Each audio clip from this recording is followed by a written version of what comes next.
oh, I have 20 grand in my bank account. Why don't I start a business? What could go wrong? Well, what could go wrong would be that in 6 months you burn out the 20 fucking grand, and that a year and a half later you burn out yourself.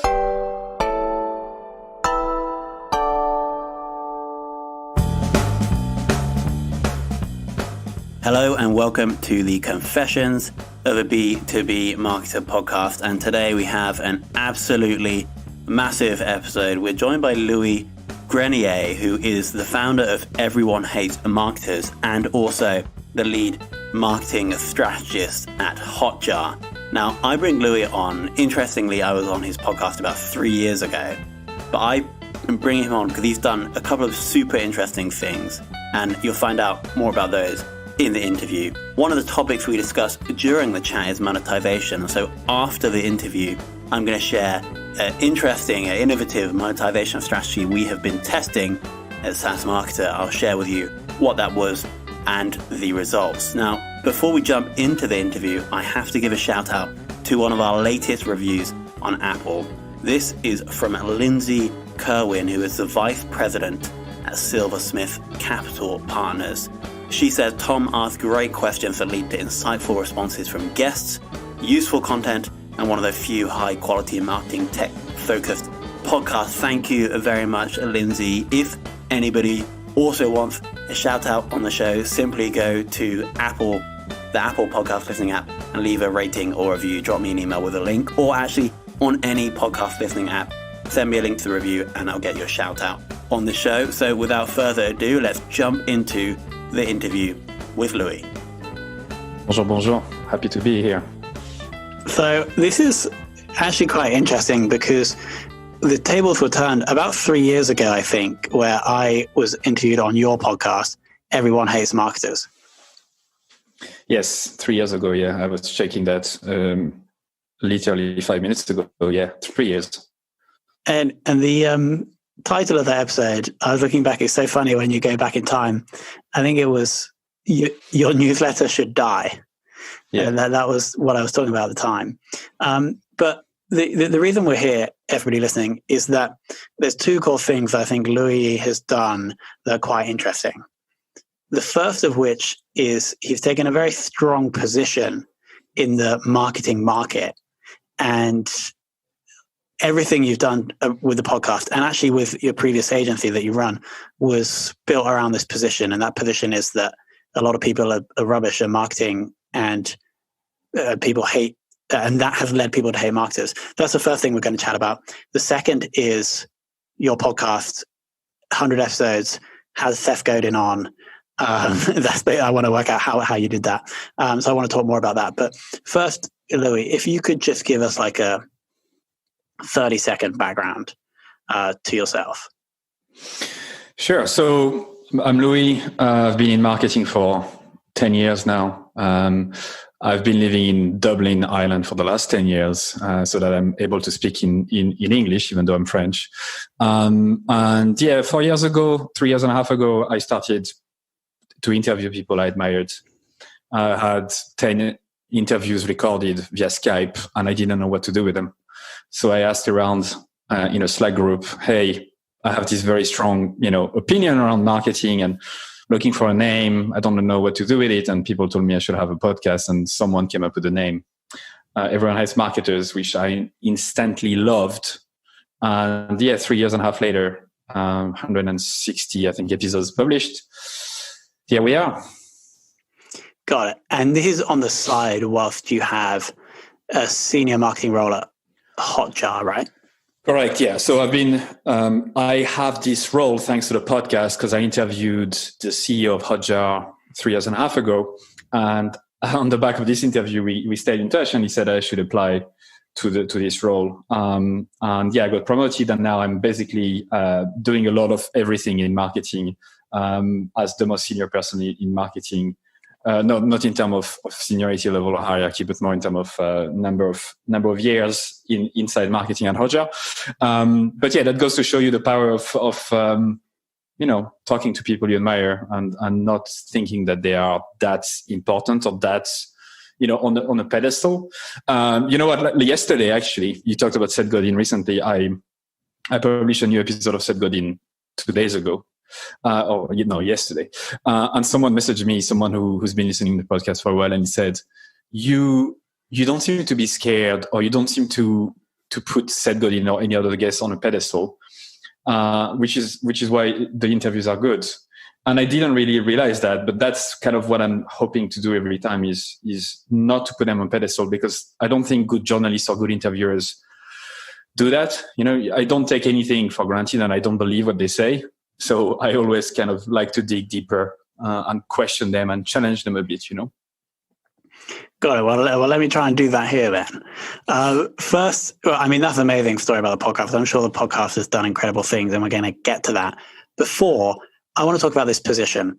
Now, yeah. I think you had this, or you were forming this idea pre the podcast, right? Because on your LinkedIn, you talked about an agency that you also mention everybody hating marketers. Correct, and I'm giving you the thumbs up on video. Obviously, you can't see that because you're listening to this podcast right now. But as a way to tell Tom that yes, you got it. And exactly what you said, this is exactly right. So I didn't come up with a good positioning, a good idea, just all of a sudden. It took years and years to evolve. It started with me just like the way I am as a person. I think it comes back from trying to challenge my mom a lot. Whenever she was telling me something, I always be very contrarian from a very young age. And I don't know exactly why, but that was my way to express myself and to make people pay attention to me in school, with my parents in particular. And so this way of thinking, which is, you tell me that, but I'm going to find something wrong with it, or I'm going to poke holes into it, or I'm going to tell you things as they are straight up, because that's who I am.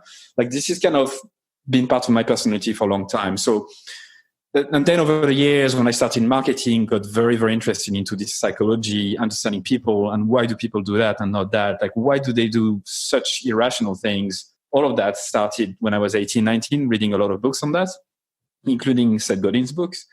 And over the years, when I got the chance to finally work in marketing, I got pissed off a lot. At the start, I was like, why do we have to do this stupid SEO hack, like trying to build backlinks when people don't want to? And I felt very weird in a sense. Like I couldn't put my fingers on it, but it was really about feeling like I didn't belong necessarily in this world, like because everyone was being fake and overselling their shit, overselling their new methodology, their new hacks, their new thing that no one else has ever done before. And that's kind of wasn't me. And it took me years and years and years to get pissed off enough to actually voice that out. And I think the moment when things started to shift was when I started to talk about it openly. Before that, I was taking it, inside and just not really voicing my opinion because I didn't think people would listen or people would care. It felt like everyone else was thinking another way. But then when I started to talk about it, at the start, I was talking about the dark side of marketing versus the light side of marketing. So that's how I started to put that out. And you're right. So I created an agency 6 years ago, I think at this stage, that failed 2 years after because I burned out.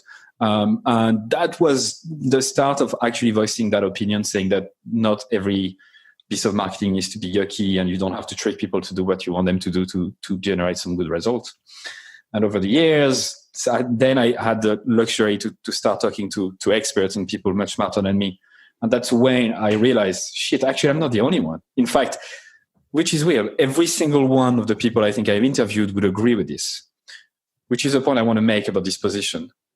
It feels a bit contrarian. Everyone hates marketers, taking a dig at us and our profession, but actually, you wouldn't find anyone disagreeing with it. Like I've yet to find someone sending me an email to say, your podcast is shit, I completely disagree with your vision. So even though it feels contrarian, it's actually not because people seem to agree with it.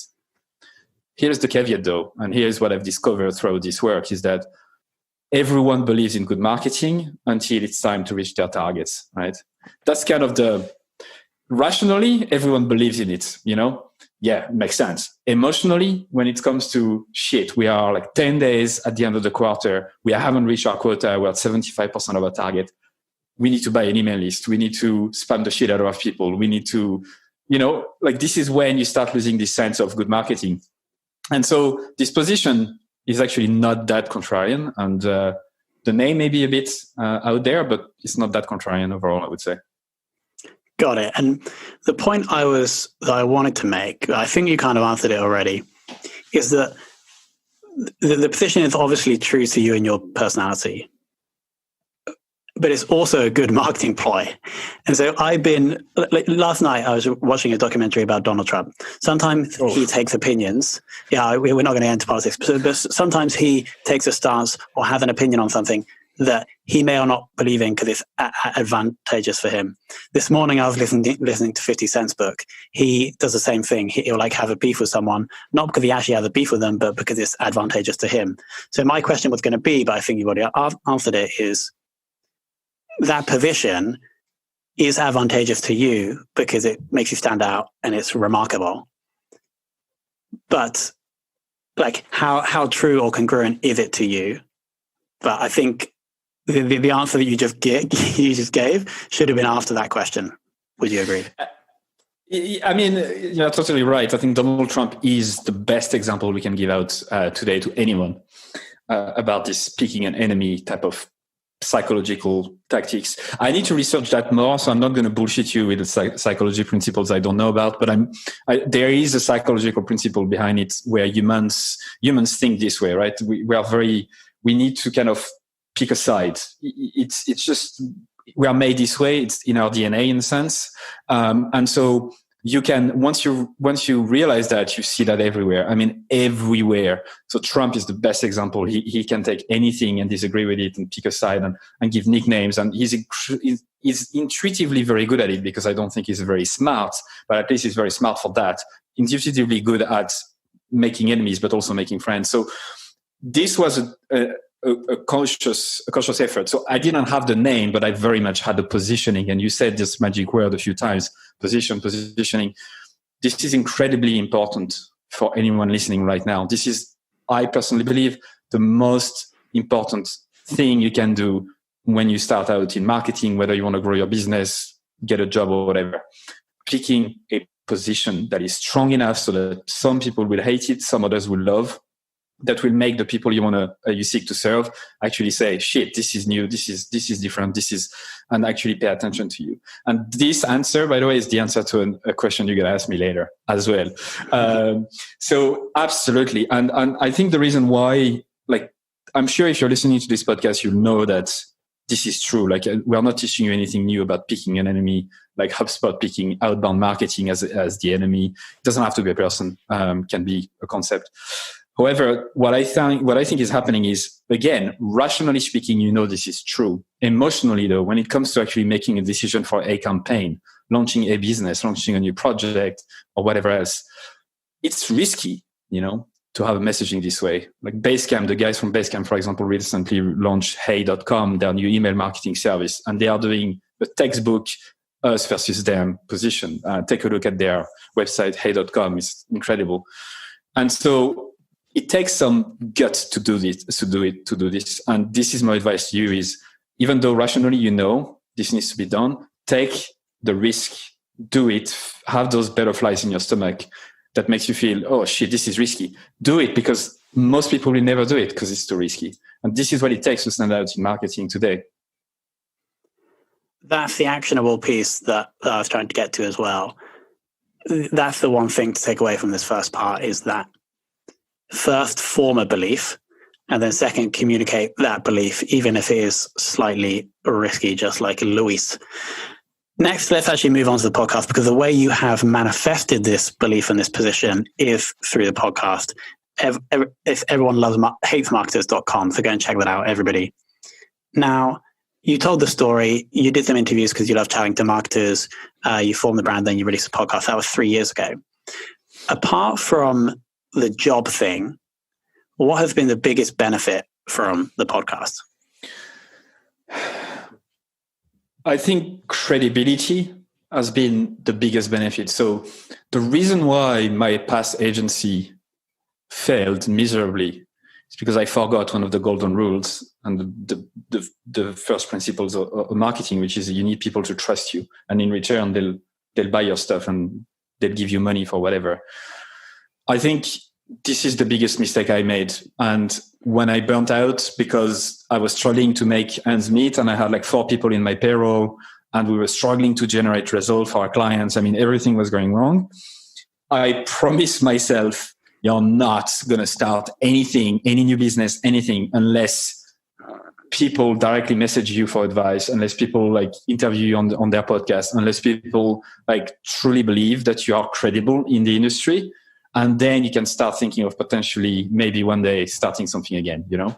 And that's the promise I made to myself, and something that, again, rationally, kind of everyone knows, no one will disagree with that. But emotionally, when it comes to, I have 20 grand in my bank account, why don't I start a business? What could go wrong? Well, what could go wrong would be that in 6 months you burn out the 20 fucking grand, and that a year and a half later you burn out yourself.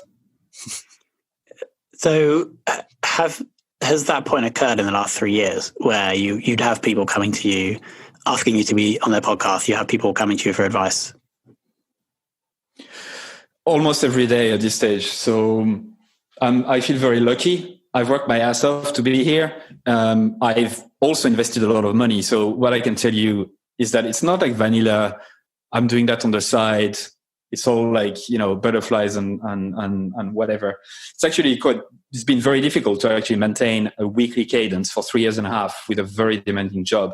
I am paying someone to edit my podcast. That's actually my brother.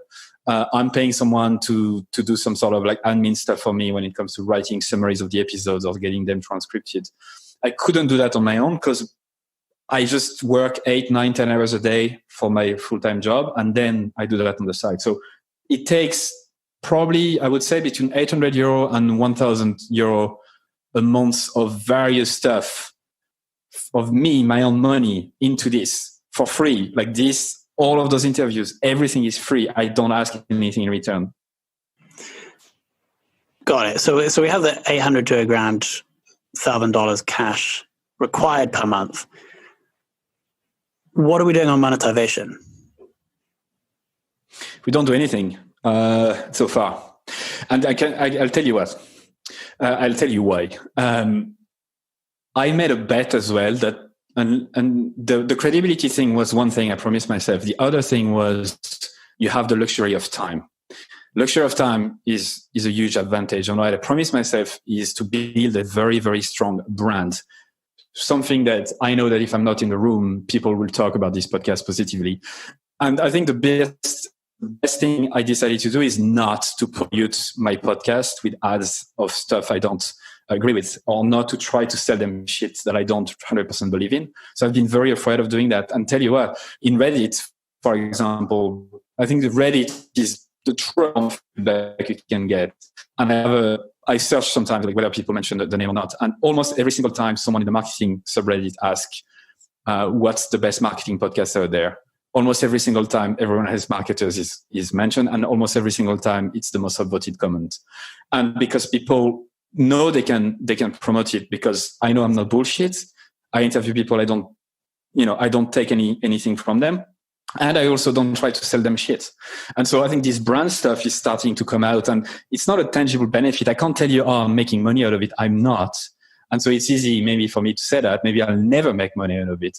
But at least I think I've managed to build a brand of people expecting something that is no bullshit. I'm not going to, try to trick you or anything. And that has a lot of value. That's the second thing of as a social experiment. And the last thing was I promised myself not to put any money behind ads or anything like that. So I don't actually promote it that much. I barely promote it on social. I'm doing it a bit more now, but it's been growing from word of mouth only. Got it. So essentially the strategy is that you're not diluting the message. You're not deflecting or losing any of the attention through monetization. Like you don't have ads, you do have some affiliate links on the site, right? And the goal there is so that at some point in the future you can capitalize on that goodwill and that brand to do something else. Yeah, exactly. But I think the attention is one thing, but it's the trust and awareness. It's the being afraid of having people starting to mistrust me or think, he's been preaching this for 3 years and a half and now look at what he's doing. I'm incredibly afraid of that, right? So this is why it's more than attention to me. It's the trust behind it, That makes total sense. But I guess my challenge to you would be, do you think that, like, obviously these people that are joining the community, resonating with the message and consuming the content are getting significant value. Do you think that if you could have monetized in some way, let's just say you got 10 grand of sponsorship a year, do you think that you could have then promoted the podcast to a wider audience and therefore added value to more people and grown your community that way? Did you ever consciously decide not to do that? Or do you think that's something you would do in the future? That's an excellent question and a good challenge. So to me, the trick is that I know that every single people who come to my site, subscribe to my lists, reply to me, I haven't kind of forced them to do it. So I know they're much more engaged than the average people, right? So my experiment in a sense is that one subscriber of my list is worth maybe 10 subscribers on someone else's list that they are being kind of pushed to get into. And same for my listeners. It's only word of mouth. So I know that people talk about it to their friends. They're more likely to trust me because of that. So I feel like the benefit of having this brand throughout, this message throughout, outweighs by a long mile market penetration in a sense. And so I want it to be organic, and I don't want it to be like to go mainstream or anything like that, because I want people to genuinely connect with it when it's their time, when they want to, because again, I have the luxury of time. There is definitely ideas to, I wouldn't say monetized, to be fair with you, Tom. I don't like the word. I think there is value to bring to this audience beyond interviews that people can pay for sure. I have plenty of ideas, and I'll be definitely working on some. But yeah, for the time being, because I have this luxury of time, I think trust for me is the one core concept I care about the most, not market penetration.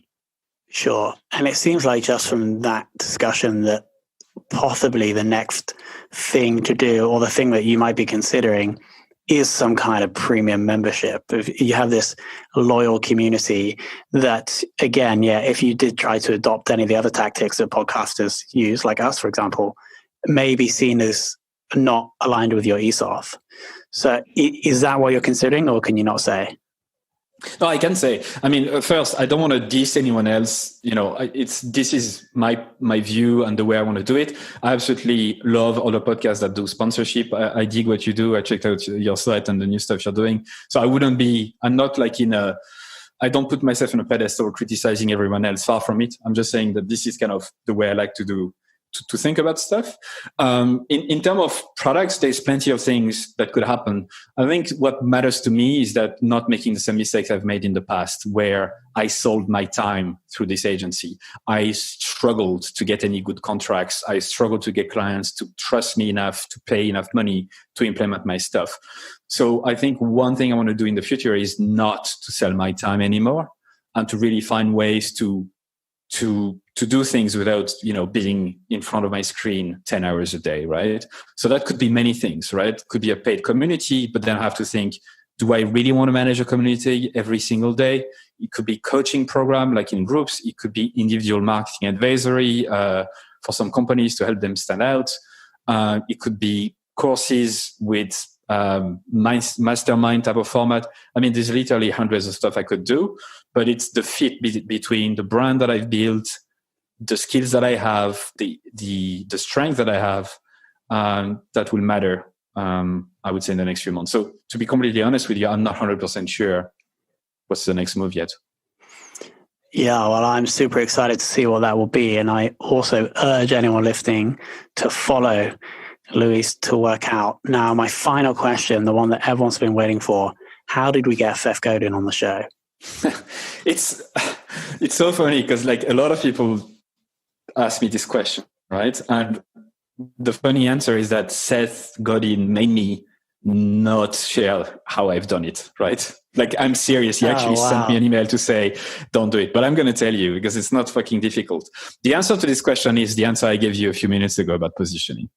I think in retrospect and with the benefit of hindsight, what happened was because I picked a positioning that was very polarizing, with like picking a strong enemy and not being afraid to like leave people on the sideline, I managed to get some good guests on board straight away.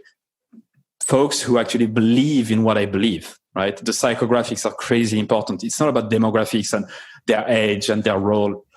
Nobody cares about that. It's about their beliefs. And I managed to get Seth Godin on because we believed the same thing. And I think he just liked this idea. So he said, yes. The way to contact him is simple. It's on his website. It's just, he has an email address. You can just contact him. But this is the benefit of a strong packaging, a strong positioning, a strong point of view, taking a risk, is that you will get some people who love what you do and others who hate what you do. And I think I've been lucky, because the luck is a big, big parameter in there. Probably emailed him at the right time on the right day to have him on board. But I think, again, in hindsight, the reason why I got him on board is purely because of the strong positioning from the very start. And I love that we were able to tie that theme, probably the most important theme from this episode, back around at the end. And I totally agree. If you do choose that polarizing position, yes, that may push some people away, but you'll also be much more magnetic to other people. And it seems that your position was magnetic to Seth, because I know few other people that have managed to persuade him to do that. So, Louis, thank you so much for coming on. Thank you so much for being so honest and sharing your strategy and your plans for the future. And I've really enjoyed the conversation. You're welcome. Thanks for what you're doing as well, to put yourself out there and your new site and your new project. It's also exciting to see what you're doing. You always seem to be doing new stuff. So well done you. And thanks everyone for listening. Everyonehatesmarketers.com. Go there, check out the position, and also follow to see what Louis is going to do in the next few months. You big tease.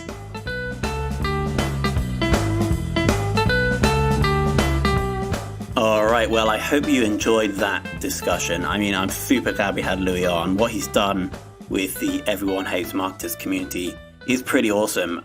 But one thing is that I'm pretty astounded that he's managed to hold off on monetization. I guess we have slightly different views on that. I'm like pro monetization, as maybe you've guessed from some of the stats you've heard from SaaS Marketer or some of the stuff I've shared on this podcast. We look to monetize wherever we can without influencing or impacting the user experience of the community too much. And so in that vein, just in the last 2.5 weeks, we've been testing a completely new strategy that I want to quickly share with you. I'm actually touting it as the future of community monetization. Now, any community owner understands the power of referring community members to preferred suppliers in exchange for a commission. This is called affiliate marketing. Most communities either should follow this. It's a super kind of pain-free way of getting rewarded for aggregating attention and being influential in a specific niche. And so we have had affiliate links on the site. We've generated a few $1,000s over the past year from affiliate links. Now, the challenge with the content that we are writing is it isn't totally, it's not perfectly suited to affiliate marketing.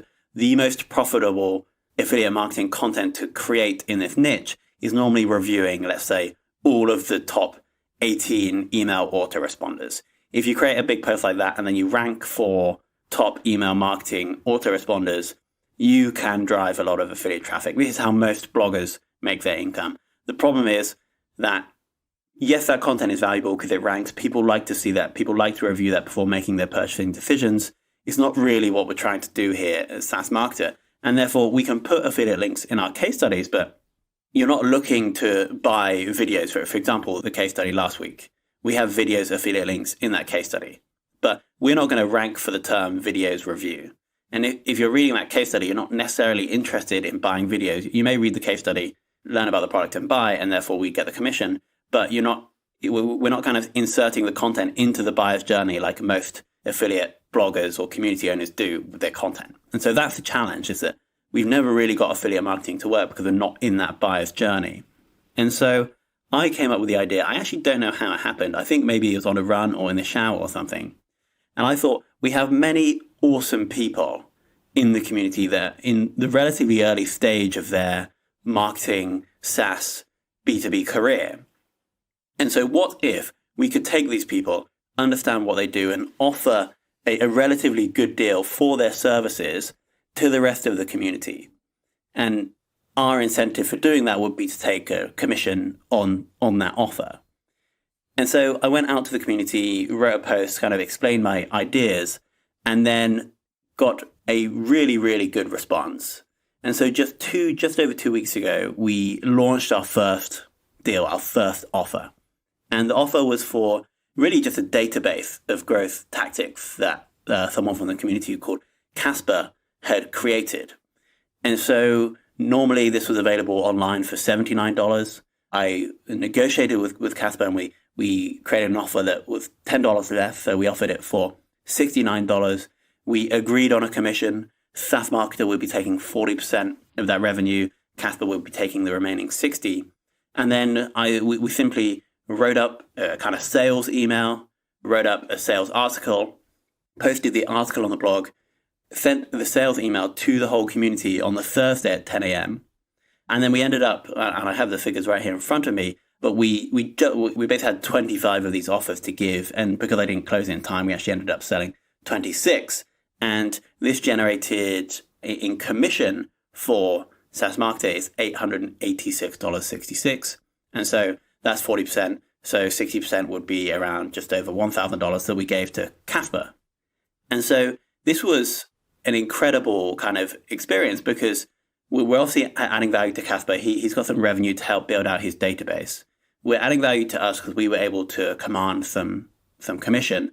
Yes, we did have to spend quite a bit of time finding the deal, doing the marketing for the deal. But then I guess that's kind of what we're getting paid for, and also having the audience, of course. But the super interesting thing is, obviously on every email I'm sending into the community, I'm looking at the open rate, the click-through rate, the unsubscribe rate.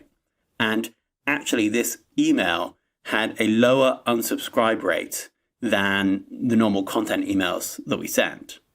And it actually had a higher click-through rate than the podcast email that we sent the week before. So I have the stats in front of me here. So 2 weeks ago, or the last podcast episode we released, we sent the email. It got a 41.48% open rate, and it got a 4.58% click-through rate. And so that was on the Tuesday, 16th of June. On Thursday, the 18th of June, we sent this email, again, to the whole community advertising the deal. The open rate was slightly lower, with 38.48%, but the click-through rate was higher. And the unsubscribe rate actually now is exactly the same as that podcast email. And so therefore, I think we've kind of stumbled across the sweet spot for our affiliate marketing kind of revenue stream. We're able to help people in the community. We're able to bring offers to valuable products. And then we're also able to take a commission. So I'm pretty happy with that. We released another one this week, which is currently in progress. And this was for a website tracking SaaS tool by a gentleman named Timothy that is actually still open. And so if you go to saasmarketer.io/D2, you will be able to check that out. So how do we promote this deal? We obviously, I think the majority of the sales would have come from that email that we send on the Thursday. We also did some social posts. We also posted it in the Facebook group. And I also inserted a dynamic kind of advertisement in the front of every podcast episode from last Thursday to Monday when the deal was open. And that probably did generate a couple of sales as well. So I just wanted to share that with you. And if you have a community or if you have some kind of audience, maybe that is an avenue for monetization. Instead of writing these kind of watered down long blog posts that no one really likes, maybe you could go into the community, find people's products and negotiate a deal, and then advertise that to the rest of the community, taking a commission for yourself and ultimately bringing the community together. I mean, a big thing that a community needs, or a group of people need, A, is a common enemy, as we just spoke about with Louis, but B, also a way to communicate with each other. That's why tribes of people will often start to say specific words or specific languages form. And then another thing is also currency. They need a means to transact. And therefore, you, by creating this deal, by bringing up people in the community and allowing people to transact together, is actually making the community stronger. And so that's what I wanted to finish with. That's what I wanted to share. I hope that adds value to anybody running a community. I do have some super exciting news. There's basically 2 announcements that I can't really say yet. One I can say next week. This is to do with our agency and specifically how it's growing. And then we have another announcement that I will be able to share in not the next podcast episode, but the following podcast episode. And sorry to tease, sorry to not share all these now, but I really can't. But I'm super excited to share them with you. So I want to thank you so much for listening. The downloads for this podcast are growing month on month very significantly. I get great feedback from people in the community saying how the podcast is helping them and how it's a little bit different from the normal marketing or interview podcast. And that's exactly what we're trying to do. So I want to thank you so much for your attention here. I want to thank you for listening. I hope this episode was valuable. And of course, if you're able to share your feedback on any podcast listening app, simply just rate, review, send me a link or a screenshot to the review, and I'll get you a shout out on the show. Thank you so much for listening.